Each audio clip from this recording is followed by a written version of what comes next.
क्योंकि देखो आज के 35 वर्ष पहले मोबाइल की सृष्टि नहीं थी। आज आप मोबाइल के बिना रह नहीं सकते। समझ रहे ना, कलयुग का फांस देखो कितना बड़ा।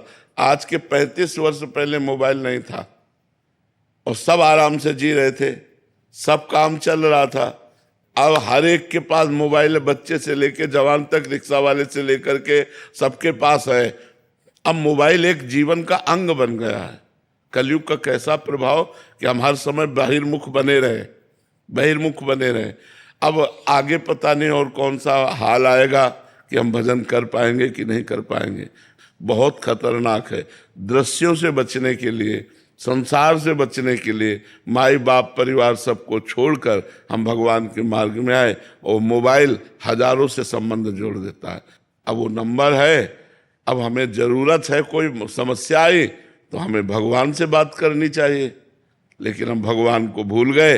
हम व्यक्ति को फोन लगाएंगे, गए हमारा साधुता कहाँ है? साधुता तो ये है कि हे भगवान आपके सिवा हमारा कोई नहीं, मेरे तो गिरधर गोपाल दूसरों न कोई, प्रभु आपके सिवा कोई नहीं। आप देख लो, आप चाहे विपत्ति में डालो, चाहे आप खुशी दो, अब आपसे ही है। नाथ बचा लो, मैं आपके। ये तो आया भक्ति। मान लो कोई पदाधिकारी, फोन नंबर ले लो हमारा, कभी काम, भैया हमें नहीं जरूरत है। आज तक की जिंदगी तुम्हीं से थोड़ी चलती रही, जिससे चल रही वही चला रहा है। हमें कोई फोन नंबर, बहुत दूर रहे यंत्र, टीवी, फोन, ये सब। प्रभु जी फोन ने तो इतना दूर कर दिया कि अब कहीं भी चार लोग अगर बैठे हो तो वो आपस में अगर परिवार के भी 4 सदस्य बैठे हैं तो वो फोनों में लगे रहते हैं। आपस में बात करने की जो वार्ता वो तो बिल्कुल ही खत्म हो गई। बिल्कुल बिल्कुल बिल्कुल। जड़ भरत जी की जैसी स्थिति हिरण की वजह से हुई, ऐसी फोन ठीक है, कहीं ना कहीं पतन का कारण बन रहा है। छोटे छोटे बच्चे, भाई बहन सब इन्हीं को देख देख करके बहुत ही पागलपन चढ़ा देता है। जैसे हम कोई दृश्य देखें ना तो उसका प्रभाव पड़ता है। अगर हम सत्वगुण दृश्य देखें, मोबाइल में कुछ अच्छाइयाँ भी हैं कि आप लोग बैठे हो मोबाइल की वजह से बैठे हो, नहीं आप प्रवचन सुने और आप आए। किसी संकट में हो तो आप किसी को अपनी परिस्थिति बता सकते हो, फोन के द्वारा बुला सकते हो। मान लो संसारिकता में एक दूसरे के संबंध में बड़ा महत्व रखता है, लेकिन अगर इसका सही प्रयोग किया जाए तो, गलत अगर प्रयोग किया गया तो बहुत हानिकारक है। हर समय इसे नहीं प्रयोग करना चाहिए, इसका स्विच ऑफ भी कर देना चाहिए कि 2-4-6 घंटे जब हम भजन साधन पूजन में लगे तो स्विच ऑफ रखा है। 1-1.5 साल का बच्चा है तो माता पिता उसको, वो अपने मस्ती में रहे इसलिए उसको फोन दे देते हैं, और बहुत सारी नई बीमारियों का सृजन हो रहा है महाराज जी, कि उनको इतनी लत लग जाती है कि उनको पता ही नहीं, दुनिया उनकी एक अलग दुनिया बन जाती है फोन से। एक उसी का संरचना करते रहते हैं अपने माइंड में, और फिर बहुत आगे चल के छोटे छोटे बच्चे गलत मार्ग में चले जाते हैं। बिल्कुल छोटे बच्चे बिना मोबाइल को देख, वो एक आंख मोबाइल पे होगी, वो एक ऐसे चल रहा है बस ऐसे करके। हाँ, तो सब चिंतन बिगड़ गया, सब बाहरी चिंतन आ गया, बाहरी चिंतन। इसीलिए कह रहे हैं कि अभी तो भजन का करना थोड़ा सा, पता नहीं आगे और कौन सी सृष्टि हो जाए। भजन देखो माहौल बदलता जा रहा है ना। हमें लगता है 30-35 वर्ष ही पहले की बात है, गर्लफ्रेंड बॉयफ्रेंड नहीं था, लिव इन रिलेशन नहीं था। देखो नई नई चीजें आ गई ना विषय सेवन के लिए। आगे पता नहीं और कौन सा ऐसा प्राविधान आ जाए जिसमें पशुता बढ़ जाए, मनुष्यता ही ना रहे, पशुता ही बढ़ जाए।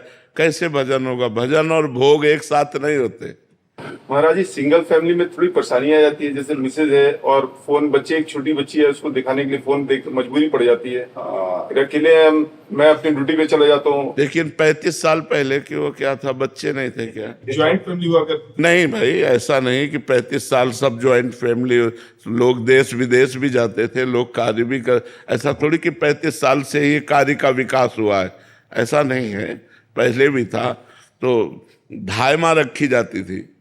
अगर आप बहुत बिजी हो, पति पत्नी दोनों नौकरी में हो, तो धायमा रखी जाती थी जो बच्चे की सेवा सुरक्षा व्यवस्था करती थी, और अपनी अपनी ड्यूटी से आकर अपने परिवार का प्यार भरा जो व्यवहार है वो करके ऐसे चलते थे। मोबाइल जरूरी थोड़ी, छोटे छोटे बच्चों को वो मोबाइल संस्कार उनका बिगाड़ देते हैं। अब देखो कौन बच्चा अपने माता पिता के पैर छूता है? रोज सुबह उठकर धरती के पैर छूना, माता पिता के पैर छूना, भगवान का स्मरण करना, जो संस्कार हमें दिए गए थे बच्चेपन में वो आज भी है। भैया ने सिखाया था, माँ ने सिखाया था कि उठते कराग्रे वस्ते लक्ष्मी कर मध्य सरस्वती, और पृथ्वी के पैर छूना और बड़ों के पैर छूना। तो अब जैसे सुबह उठते हैं तो ये सब करके भगवान का स्मरण करके बड़े बड़े भक्तों को नमस्कार करते हैं, बड़े जो भक्त याद आते हैं सबको नमस्कार करके, हे भगवान हम आपकी शरण में, आज का दिन आपकी शरणागति से भरपूर जाए, कोई गलती न होने पावे, कोई दोष न होने, और ऐसी दिनचर्या। अब सुबह से मोबाइल में लगे हो, 9 बजे तक सो रहे हो, कोई भजन साधन नहीं, तो पशुता तो आएगी ही आएगी, मनुष्यता थोड़ी आएगी, पशुता ही आएगी। नौजवान बच्चे महाराज जी पूरी रात, अभी बच्चे आते रहते हैं, मिलते रहते हैं, तो महाराज जी 8-8 घंटे लगातार रील्स में निकल जाते हैं, 4-4 5-5 घंटे, और 2-2 से 3-3 4-4 बज इतना जाते हैं। समय बर्बाद हो रहा। अब ये पढ़ पाएंगे? भाई हमें पढ़ने के लिए भी एकाग्रता चाहिए। जैसे एक तपस्वी की एकाग्रता, ऐसे एक वैज्ञानिक की एकाग्रता, जैसे एक ब्रह्मचारी की एकाग्रता, ऐसे एक विद्यार्थी की एकाग्रता। विद्यार्थी एक तपस्यामय जीवन है, व्यसन रहित, व्यभिचार रहित, पवित्र चिंतन, पवित्र स्वभाव, तो विद्या अध्ययन में आगे उन्नति होती है। अब छोटे छोटे बच्चे हुक्का पीने लगे, बहन बेटी सिगरेट पीने लगी, नशा करने लगी, तो ये बहुत हानिकारक हो रहा है समाज में, जो ये गलत संस्कार बढ़ रहे हैं।